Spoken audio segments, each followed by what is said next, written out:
Buenas noches, bienvenidos a Desde la Otra Acera, espacio de análisis de la realidad de la Asociación de Profesores de Segunda Enseñanza APSE.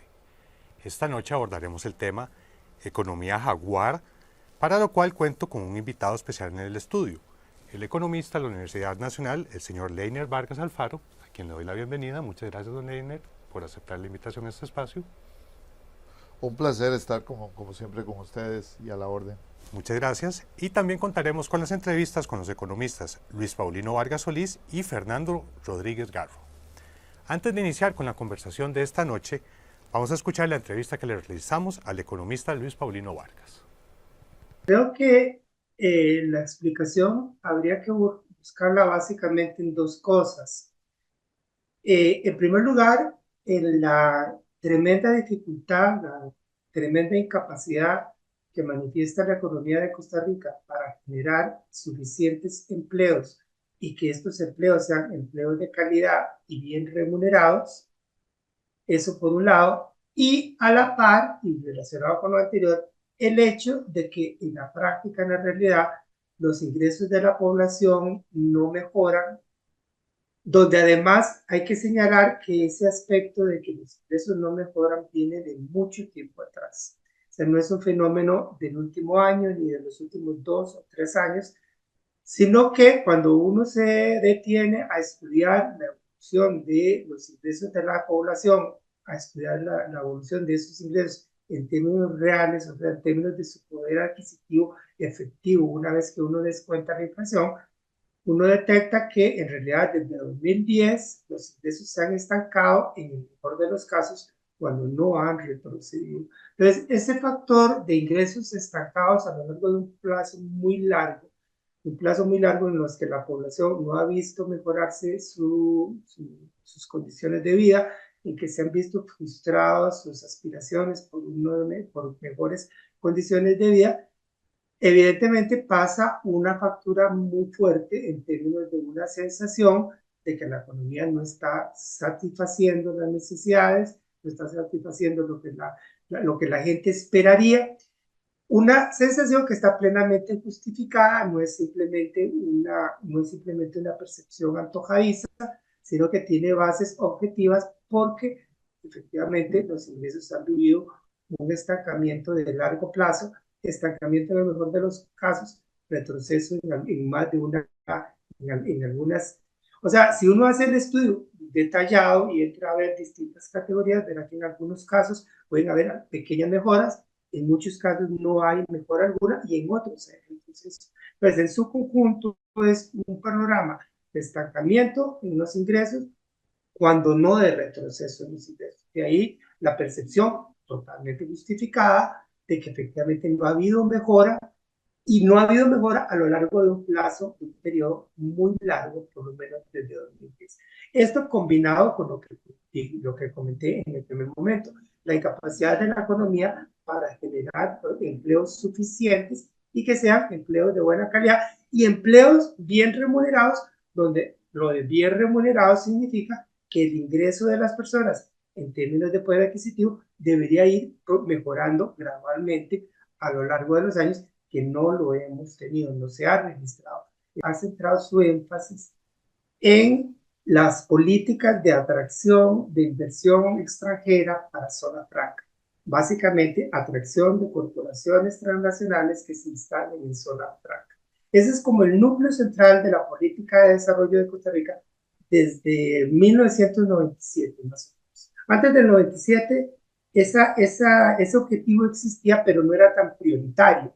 Después del 97 y sobre todo a partir del 98, con la llegada de Intel, ese objetivo se convirtió en el núcleo central de la política de desarrollo de Costa Rica. Y eso significó que todo lo demás pasó a ser, en el mejor de los casos, secundario, pero en un segundo lugar muy lejano, donde el primer lugar estaba clarísimamente enfocado en eso. ¿Cuál es el resultado que hemos obtenido con eso? Bueno, que Costa Rica es un país exitosísimo en la atracción de inversión extranjera. El mundo entero reconoce que Costa Rica es un país top a nivel mundial en materia de atracción de inversión extranjera. Hasta ahí, magnífico. ¿Cuál es otra consecuencia que tenemos? Que tenemos un conglomerado de empresas transnacionales instaladas en las zonas francas, muchas de ellas, o una buena parte de ellas, empresas de alta tecnología que se mueven de los chips, de la tecnología digital o en el mundo de las farmacéuticos. Son empresas de tecnología muy avanzada. Otras no son tanto, otras tienen más que ver con la parte de...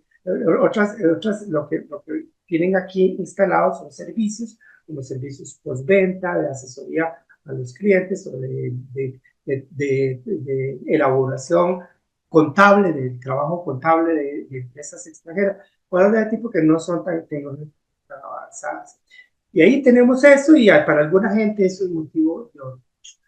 Pero el problema es que esas empresas no generan mucho empleo, generan, relativamente hablando, generan poco empleo, relativamente al monto de lo que exportan, el empleo que generan es muy poquito, con un agravante adicional que su vínculo con el resto de la economía es muy débil. Entonces, esos sectores de zonas francas pueden crecer muy dinámicamente y ese dinamismo no se transmite al resto de la economía porque los vínculos con el resto de la economía son muy débiles. Entonces ya por ahí tenemos un serio problema en el modelo de desarrollo.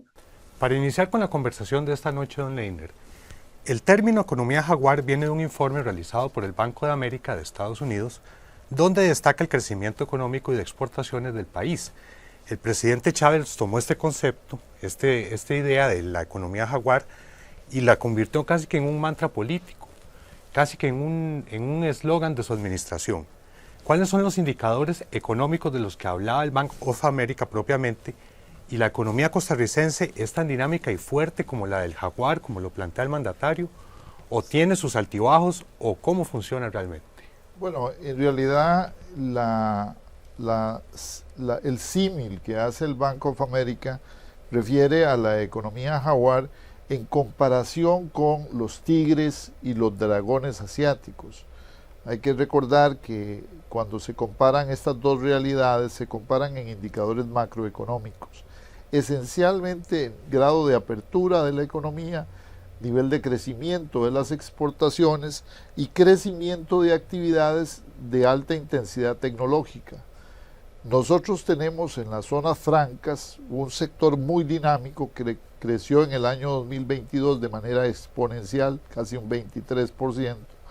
El año 2023 cerca de un 12%, y ese dinamismo que se está viendo en las exportaciones de productos médicos, de productos tecnológicos, esa integración con las cadenas de valor globales, es lo que el Banco of America destaca como elemento de la economía jaguar.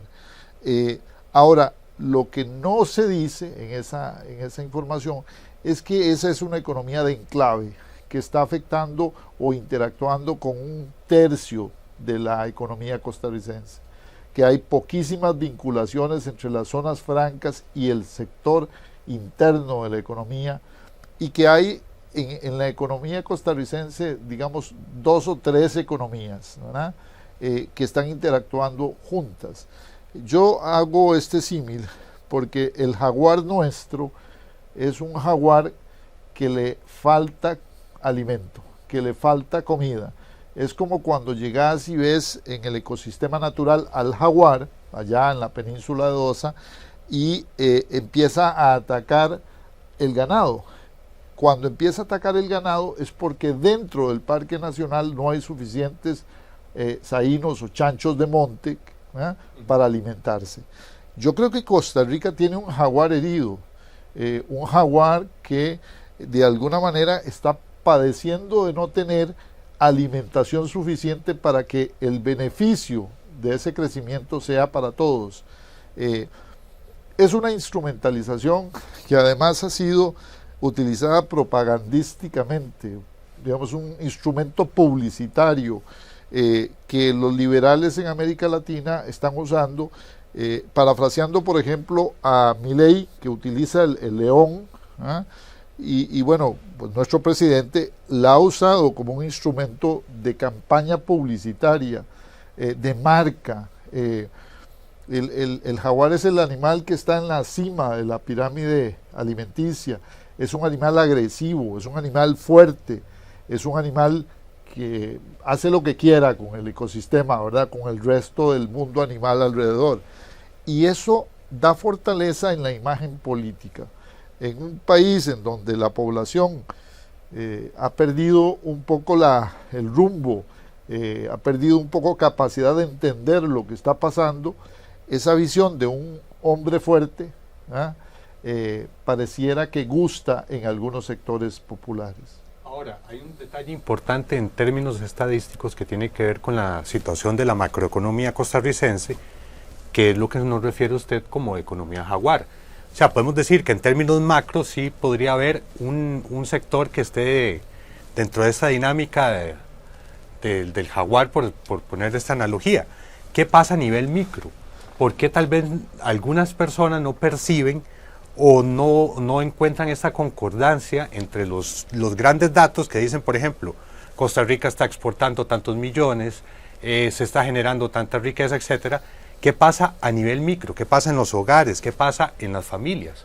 Bueno, es esa doble economía que ya el Estado de la Nación ha planteado por muchos años, se nos ha hecho todavía más extrema entre la economía informal, que ha crecido de manera exorbitante en las últimas décadas, y sobre todo en este periodo post-pandemia, donde tenemos más de 1 millón de trabajadores en el sector informal, no tienen seguridad social, no tienen acceso a una futura pensión, tienen dificultades para su atención médica, etcétera.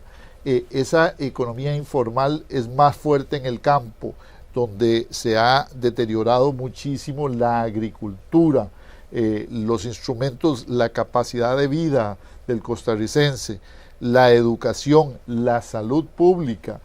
Conforme nos vamos alejando del Valle Central, los hospitales están cada vez peor, la inversión en esa infraestructura pública, las escuelas se han deteriorado, los colegios ya no son lo que eran hace 2 o 3 décadas atrás.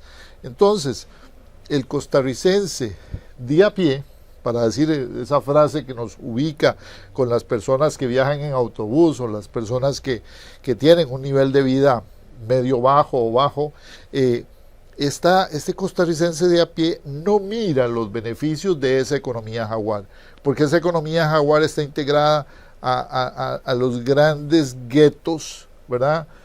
Costarricenses, en Escazú, en Santana, en Curridabat, donde vive una parte de la población que sí se beneficia de eso, que está integrada, digamos, a las cadenas de valor globales, que recibe salarios suficientemente altos, que tiene oportunidades de hablar otro idioma, etcétera. Mientras que el costarricense de a pie tiene que vivir de la actividad informal, de la sodita, del tallercito, y a esa micro y pequeña y mediana empresa, a esa persona que trabaja en un taller, que trabaja en una finca, no le está yendo bien. Antes de continuar con este análisis, veremos la siguiente entrevista que le realizamos al economista Fernando Rodríguez Garro. Yo creo que a veces en economía se abusa del simbolismo, ¿verdad? De los símbolos. Es muy usual, sobre todo en el sector financiero, donde se habla de un mercado, de bull market, el toro, ¿verdad? Para decir cuando el mercado está al alza, o bear market, el oso, cuando viene para abajo. En algún momento se habló de los tigres asiáticos.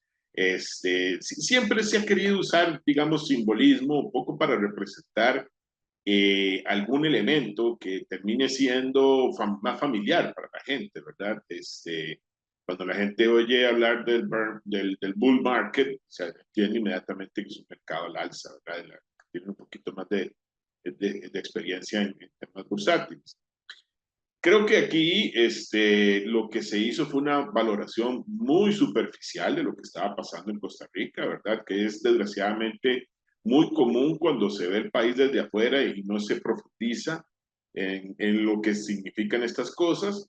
Y además un síntoma que también sucede mucho en el sector financiero y pasa en algunos analistas en economía, de ver simplemente los resultados en muy corto plazo, ¿verdad? Y vea qué interesante, inclusive cuando uno ve la información del INEC, ve que hay precios que suben, otros que bajan, otros que se mantienen. Esto pasa todos los meses. Pero el asunto es este. Si usted, por ejemplo, si las personas, por ejemplo, son más propensas o tienen como parte de su gasto un porcentaje mayor de utilización de recursos para poder tomar autobuses. Y por otro lado, yo tengo gente que utiliza más el vehículo particular. Cuando las tarifas de buses varían, ya sean para arriba o para abajo, este primer grupo se ve o más perjudicado o más beneficiado en relación con el otro. Si lo que están variando los combustibles, ya sea para arriba o para abajo, los que utilizan más por proporción del vehículo en relación con el resto se ven más perjudicados o más beneficiados. Quiere decir que en realidad, aunque la inflación me está dando un comportamiento promediado en general, tanto el consumo de las personas y las familias como el comportamiento de los precios, en la práctica a mí hay ciertas cosas que me afecten más. En el último año, en el año anterior, más bien hablemoslo así, el comportamiento de los precios de los alimentos estuvo mucho más disparado, o estuvo disparado en relación con el resto de los precios en la economía. O sea, los alimentos subían más rápidamente y se mantuvieron subiendo durante más tiempo, que ya la inflación estaba bajando. Y una de las cosas que hacía arrastrar la inflación hacia abajo, y esto lo señalaron varios colegas, eran productos que se medían en dólares, porque una de las cosas que arrastraba la inflación era la caída en el tipo de cambio. Entonces usted veía el índice de precios y veía que bajaban los paquetes turísticos al exterior, los boletos de avión, la compra de vehículos nuevos, etc. O sea, quienes gastan en boletos de avión, en vehículos nuevos, en paquetes turísticos al exterior. O sea, es un grupo muy reducido de personas. Está en la canasta que se utiliza para medir el IPC, porque ahí resulta que el consumo que tienen hace que el producto sea significativo a la hora de medirlo, pero probablemente el 70%, el 80% de las personas en este país no gastan un 5 en eso. Mientras tanto, algunos alimentos sí subían, algunos afectados por la variabilidad climática, ¿verdad? Ahora estamos sufriendo exceso de lluvias, pero el año pasado teníamos una gran escasez y eso también afecta la producción de alimentos. Entonces, cuando los alimentos variaban o el costo de producirlos hacía que variaran, los que se veían más afectados eran las personas que en proporción gastaban más en alimentos que en otras cosas. Yo creo que lo primero que tenemos que pensar es que lo que resulta para la GAM no va a resultar para el resto del país. O sea, debemos dejar atrás esta idea de cómo hago para llevar zonas francas a Limón, a Punta Arenas, a la zona sur. No va a pasar. No va a pasar porque en esos lugares no hay condiciones de producción para llevar las empresas a esos sitios. Si los hubiera, ya se hubieran ido. Así de fácil. Las empresas, si existieran condiciones, se van.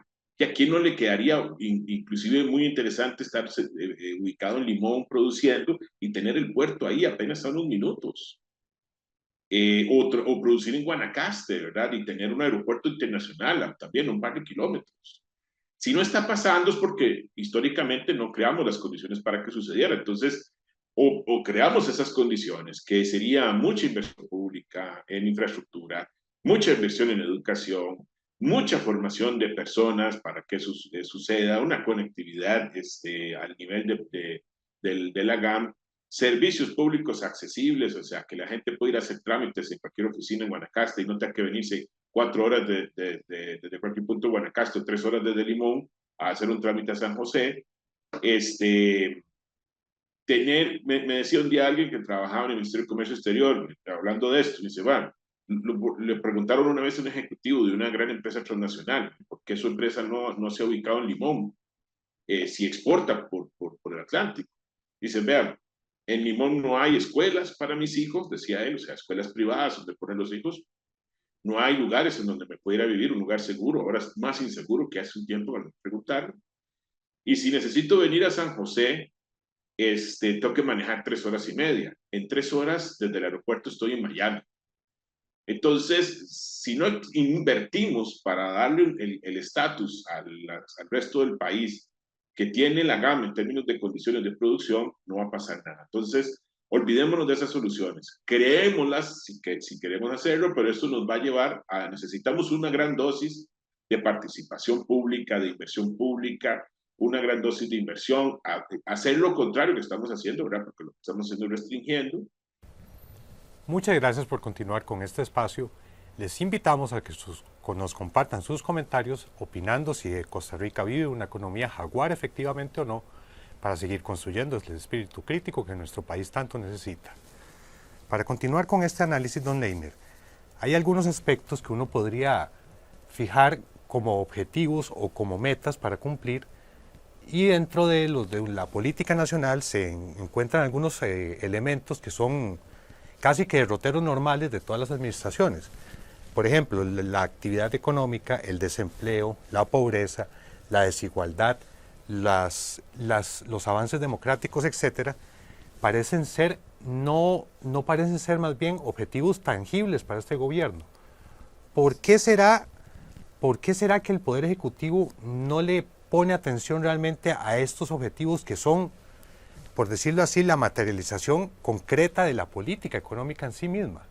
Y lo que garantiza también la solidez de nuestra institución democrática como sociedad costarricense. Sí, nosotros apostamos por una democracia occidental desde hace muchos años. Además, nuestra, digamos, emblema de eliminar el ejército y de tener una institucionalidad democrática es una herencia del siglo XX que de alguna manera nos tipifica y nos caracteriza como una economía y una sociedad diferentes. La economía jaguar, hay que recordarse que los tigres y los dragones asiáticos tienen esa etapa de crecimiento durante los años 70 y 80 bajo regímenes políticos autoritarios, es decir, donde la persona y el ciudadano no contaban en la agenda política. Y entonces el esfuerzo de esta administración va en la misma dirección, en la centralización del poder, en eliminar todo aquello que se oponga a la agenda económica liberal, ¿verdad?, que involucra, por supuesto, el deterioro de los entes públicos, la privatización, la liberalización de las actividades que hoy involucra el Estado, electricidad, salud pública, educación pública e inclusive infraestructura, la privatización de todos esos negocios, y asumiendo que el modelo debe centrarse en el crecimiento económico y no en el bienestar económico. Y ahí hay una palabra que es muy distinta. Entonces, se supone que el jaguar crece y con ellos va a favorecer a todo el ecosistema. Nuestra visión del crecimiento económico es que crezca todo el ecosistema, que el bosque esté sano significa que hay alimento para el saíno, para que el saíno crezca y pueda alimentar al animal que sigue en la cadena alimenticia. En este país, las oportunidades a través del empleo, a través de la educación, a través de la salud pública, fueron siempre la fuente que nos integraba socialmente. Uno podría nacer como un campesino en una zona rural y terminar como un médico en la caja del Seguro Social o terminar como un profesor universitario. Esto ya no es posible en la economía jaguar en la que nos estamos involucrando. El que nace en una barriada pobre no tiene esas oportunidades de crecimiento porque se deteriora la salud, porque se deteriora la educación, porque las oportunidades son cada vez menos, y eso es lo que nos está partiendo como sociedad. Y yo creo que el principal peligro es que creamos que entonces nuestra democracia no nos da esas oportunidades y intentemos movernos hacia un régimen político autoritario, que pareciera lo que se viera en el corto plazo en el escenario político. Este nos plantea un escenario que es muy complejo y que en todo caso tiene que ver con la necesidad de la población costarricense de superar su situación económica, y es la diferencia entre el crecimiento y el bienestar económico. Ahora bien, en este contexto de la economía jaguar, para concluir le pregunto, ¿qué pasa con la gente de a pie que tal vez podría inclusive sentirse intimidada de pensar, bueno, si yo no soy un jaguar, ¿cómo voy a aspirar a tener crecimiento económico o me quedaré siendo un simple gato todo el resto de la vida? O sea, ¿cómo hace la gente de a pie, por ejemplo, para entender este mensaje político y asumirlo como una realidad, o más bien, cómo deberíamos hacer como colectivo, como país, para empezar a pensar en este tipo de situaciones y plantearnos una política de Estado más clara aún en términos económicos? Yo más bien creo que están interpretando ese concepto como el concepto de una langosta. Si uno mira una langosta atrapada en una cesta, la langosta perfectamente podría salir, ¿verdad?, utilizando el grupo para salir del balde y escaparse, ya no ser presa, digamos, de una pesca. Sin embargo, la langosta opera al revés. Cada vez que alguna quiere salirse, las otras la jalan hacia abajo. Entonces pareciera que digamos, la población costarricense está más bien vengándose de aquellos que están haciendo algo un poquito diferente, y entonces aquí están bajando el piso. Y no digo que sea un tema intencional, sino que están llevando a la población a través del TikTok, a través de los canales de comunicación, a través de las amenazas que cada día aparecen en el canal de comunicación, a que se sienta mal, a que se enoje, a que actúe, ¿verdad?, en contra de aquel que tiene un poquito más, porque entonces yo le bajo el piso y me siento que soy igualitico. Eso es contrario a la democracia, eso es contrario al concepto de nacionalidad, eso es contrario al bienestar, porque en realidad el sentirse bien no solamente tiene que ver con lo económico, tiene también que ver con lo emocional. El colaborar con la comunidad, el integrarme a resolver los problemas de la comunidad y de la sociedad me da bienestar. Sin embargo, creo que en este mensaje político del Jaguar hay todo lo contrario. Es enójese, moléstese, actívese, siéntase mal para que, ¿verdad?, enojado vaya a votar, enojado se exprese en redes sociales, y estamos destrozando las bases de la convivencia pacífica y de la democracia costarricense. Y lo que usted dice es muy crítico, don Leiner, porque al final de cuentas permite una situación de los costarricenses que ha sido algo que nos han juzgado históricamente por ser serruchapisos, por dedicarnos más bien a pretender bajarle el nivel a todas las cosas. Sí, y a mí lo que me preocupa es que hay detrás de la agenda de enturbear el agua, ¿verdad? El proyecto Jaguar, que elimina potestades a la Contraloría General de la República. ¿Para qué? Para centralizar el poder, para tener más posibilidades de acción frente a ciertos proyectos. A mí me parece que detrás de eso hay una visión de gobierno déjenme a mí, yo soy el que sé, el resto no sabe, el resto no tiene que opinar, el resto de la sociedad tiene que simplemente aceptar mi criterio como el mejor.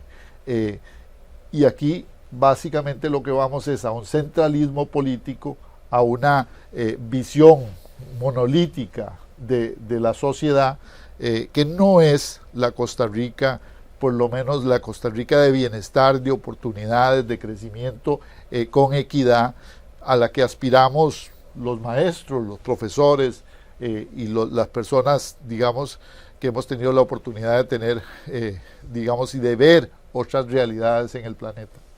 Excelente. Muchas gracias a don Leiner por su participación en este espacio. Igualmente gracias a los entrevistados, a Luis Paulino Vargas y a Fernando Rodríguez. Les agradecemos a ustedes también por haber permanecido en este espacio y nos vemos el próximo jueves en Desde la Otra Acera.